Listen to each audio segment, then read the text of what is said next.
Expliquez-moi pourquoi les relations entre le Maroc et l'Algérie sont aussi détestables, aussi compliquées.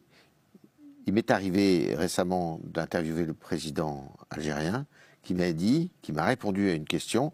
On a fermé la frontière avec le Maroc pour ne pas se faire la guerre. C'est terrible, ça. Il dit n'importe quoi, celui-là, c'est pas grave. Je vais vous raconter une anecdote. Ouais. Sacha Guitry, le grand Sacha Guitry. Ouais. Il a une pièce qui passe, et le lendemain, il y a son secrétaire qui appelle « Maître, ne lisez pas le Figaro ce matin, il y a quelque chose de très désagréable sur votre pièce. » Et Sacha, du fond de son bureau, il dit « Et j'imagine que l'article est écrit par quelqu'un à qui nous avons rendu service avant. » Exactement, maître. L'Algérie et le Maroc, c'est ça. Ouais. Le Maroc a sacrifié beaucoup de choses, a été vraiment l'arrière-pays pendant la guerre.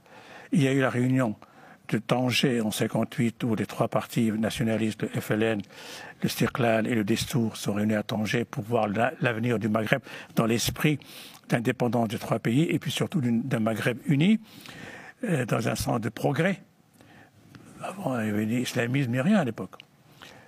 Et se posait à l'époque le problème de Tindouf, ville marocaine, Ouais. qui en 1932 a été annexée par la France parce qu'il y avait découvert du fer. Et comme l'Algérie était française, on l'a mis dans le territoire français. D'accord. Et Farhat Abbas dit à Al-Fassi, qui pose la question, bien sûr, une fois indépendant, on vous rendra votre ville. C'est normal, c'est une ville marocaine. Ça a commencé comme ça. D'accord. 62, l'indépendance, le Maroc était content.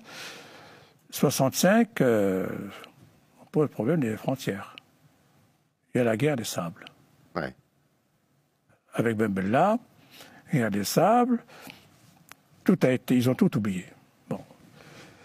Boumedienne prend le pouvoir avec un coup d'État. Alger, ouais.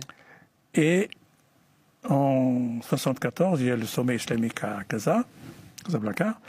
Et là, le Maroc fait voter une résolution pour récupérer les territoires sahariens entre les mains de l'Espagne, occupés par l'Espagne.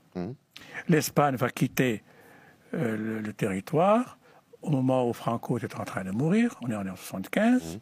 Il y a la marche verte. On avance, il récupère les territoires. L'Algérie applaudit, c'est formidable.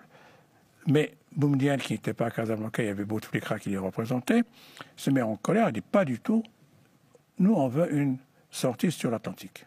Donc, on a besoin Du Sahara occidental. Voilà, ça a commencé comme ça. Et c'est comme ça que... Et Kadhafi donnait de l'argent, a financé le mouvement Polisario dès le départ. Et après, bon, Kadhafi, farfelu, n'a pas continué, mais l'Algérie a continué à financer, à armer le Polisario jusqu'à aujourd'hui. Donc vous considérez que l'Algérie est un adversaire dans le contexte régional? Alors, ce qui est extraordinaire, c'est que le peuple algérien adore le Maroc. Le Maroc n'a aucune animosité à l'égard du peuple algérien. Et c'est encore une histoire de dirigeants. C'est une histoire entre une junte militaire qui a besoin de ça pour exister, et puis un pays qui veut avoir une intégrité territoriale.